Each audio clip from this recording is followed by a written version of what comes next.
Hello guys and welcome back to the channel. Today we're going to be talking about the subtle hidden things in BDO that I believe you should know and it might help you progress. Now, if you didn't know, back in the days, BDO was full of hidden things: additional monster damage, defensive stats, the RNG percentage for the enhancements. All of those were hidden. And with all of the new goals and content that can bog you down, you might miss some of these things in plain sight. So I wanted to go over some items that, again, might help you. And if you have any suggestions or you think that you knew something that is not really out there, then feel free to comment down below to help your fellow adventurers. The first one on our list is the furniture. Now, BDO and Pearlbis basically gives this out a lot. So make sure that you have a residence that you could put these ones on because they kind of help you out in a way. So the first one that I really want to talk about is, of course, the bed. This would give you recovery energy of 2 every 3 minutes. So it kind of helps you out. But in totality with your energy recovery plus the Kama Sylvia one, you would get about 5 energy per 3 minutes for your online character. Now, the other thing is for this table right here for the furniture, it would give you gathering +1 if you're not in a guild that gives that passive buff, which we're going to be talking about later. And of course, HP recovery if you want, and then MP auto recovery too. But my most favorite part for this one are the bookshelves. So these are the ones that could give you additional information on knowledge in a way that it would auto learn for your character, and you could also switch character while that character is reading. So for example, if I set this one reading, you would see that it shows 3,595 seconds. Of course, you would not leave your character like that. So you can go ahead and switch to another character. Now, when you go to the end game and switching of the characters, you would see over here that it shows reading a book. So definitely if you have a lot of alts, try to have them all read. But the problem is you cannot switch servers while you have this one on. But wait, there's more. So if you go into the market and you go to the very bottom and go to the furniture, there is what you call decorations. Of course, this is the one that you could place kind of the pearl items that you get for free and you don't have to buy it. But for these ones, these are just 10 million items, and this gives you buffs for hours. So my favorite one is the ancient camel statue that I use for boss blitz, and it gives me all AP +9. And the other one is that if I want additional DP, if I'm going to a higher, for example Elvia places, then I would get more DP. But my favorite one, of course, is that when I'm PvPing is the accuracy, of course, for evasion players. And of course, my favorite one is the Stealth Shadow Lionhead, which is AP +15. Now you could use the buff from the Pearl and only one from the normal installments. So definitely these are useful if you really want to kind of boost your stats a little bit. It's not going to be significant changes, but for example, this one, the whale, it gives you sailing mastery 100, which basically transfers into 1% sailing speed. So definitely check these ones out. And also one cool thing is these little items over here, the jukebox, they do play some music, and then they have cute animations like this. So explore them. I would suggest that you keep them in your rotation if possible and enjoy. Now, one of the other things is the energy. Now, there's a lot of things connected to this one, the things that you could do with its story, and some of the activities, for example, gathering and farming needs this energy. So a lot of players are kind of trying to bring it up. And the best way to do that one, if you are a new player, is just going through the areas, trying to get knowledge for the monsters that you have. And that one gives you a bonus, of course. You get additional drop rates up until +30% when you get these knowledges to S, A, or sometimes you start at C, and you have to kind of grind more to for it. in order for you to get like more points. So currently I'm at like 20% and I stopped like trying to get energy. Now, the reason why I had these ones increased to 612 is that you could sell your energy. Now, for example, in the Land of the Morning Light, in Dabble, I hope I pronounced it that, Dalbiol village, there is Sangyu. And you can exchange your energy for pots. Now, like these realization of energies can be registered into the market. And then when you go ahead and like sell it, a lot of people are trying to get like more of these ones because they're trying to infigrind like life skill.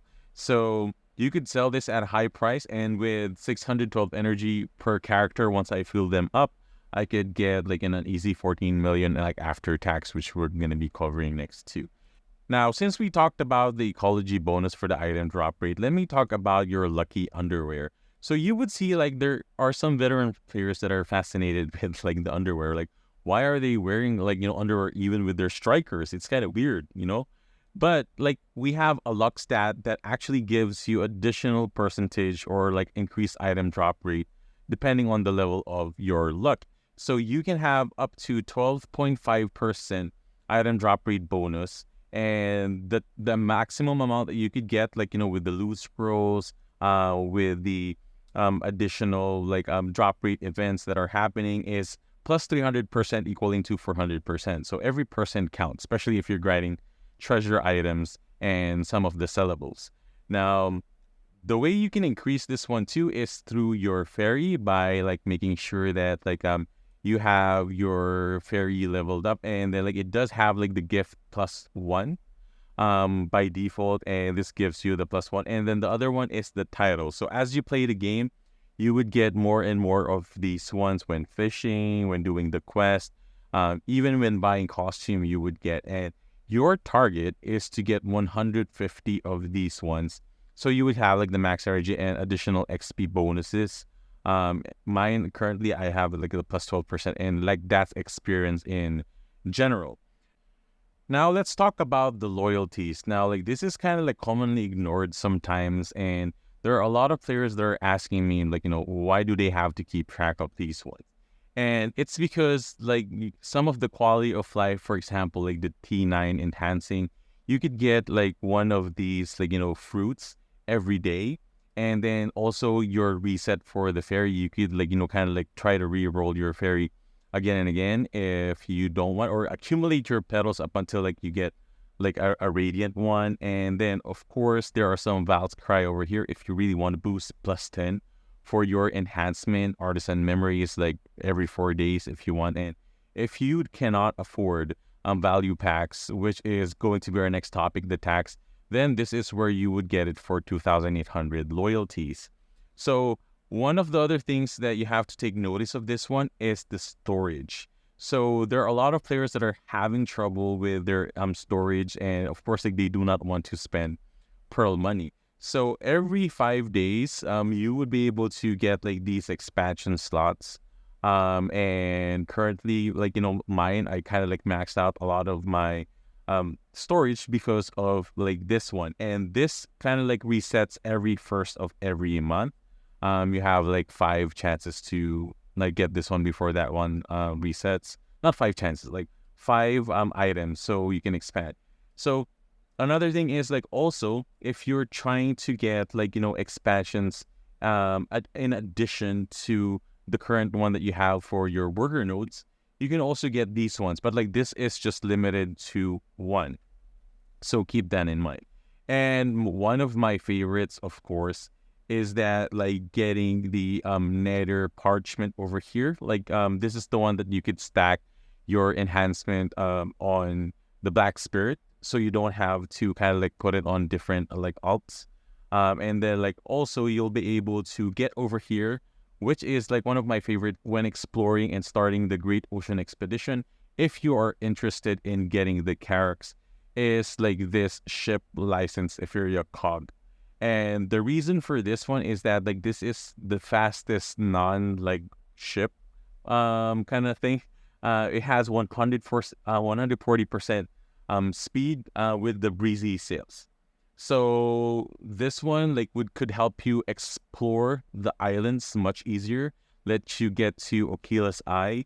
So keep that in mind. Then of course there is like the pets here if you don't have like a pet yet or if you want to expand, but they do give out a lot of pets. And then recently we did get like a tier 4 pet for the Festa. So definitely keep an eye out on this one. And another thing, by the way, is the Tears of the Wind. So in case that your mount when you're trading or when you're going out, gets destroyed, then you could revitalize or like revive that like mount here with the Tear of the Wind. And especially when you're going to Vel and some, jerk kind of like sink your ship, then you could use this one up, at the time of Vel to revive your ship and, not worry about swimming back in a way. So keep that in mind. And last but not the least is my also least favorite, the tax. Now, if you do not know, BDO tax you 35% of everything you sell in the market. Now, there are some exceptions, of course, like the vendor items. How do you know it's a vendor item? It says here, vendors would buy this item at a fair price. Or like you would see that there is a price silver at the bottom and there's a personal transaction unavailable like this one. Then you could sell it to a merchant in, any city or NPC, and you would get like the exact amount of that silver. Now, when it comes to items in the market, like for example, the popular Fruit of Enchantment for the horses, you would see that it says here central market information. You would see like the market price, the warehouse capacity, and so on and so forth. And you would see a price below. So it's 960. So it means that it's not worth selling it to the vendor, but you have to sell it to the market. And for example, you have, like 1 million of these. So you're excited. Oh my gosh, I'm going to be rich. I'm going to be able to sell this at 276,000 a piece. And, a lot of players get thinking buy and sell is worth it at the beginning without like properly planning for it. So like when you register, you would not get 276. Instead, you would get 235. So in calculation, basically, this is what happened, is that your 65% gets collected, and then based on that 65% price, you would get an additional 30%. That's why it says silver collection upon central market sales. So it means that when you collect it, that's the only time that it gets taxed. You get like the 35% tax and then like plus the additional bonus. So you don't get 95% of it. You only get 30% off the collected value. So that really hurts. So there are a lot of players that like I see that, goes in here thinking that they could just easily cheese the market. It's kind of difficult, like without proper planning. So keep that in mind and I'll let you do what you need to do with that information. Of course, again, Loyalty Shop have the value pack if you need it to sell items. Again, you can sell your items like, for to some price. So for example, if these ones, it would be auto collected because there's pre-orders. But if you have items like this that, sits in the market and later on this it gets like bought, then you could wait to have like a VP and then collect it. And that is it, guys. Like, hopefully these information was helpful to you. And if it was, like, hopefully you would, decide to subscribe to the channel and hit that like button.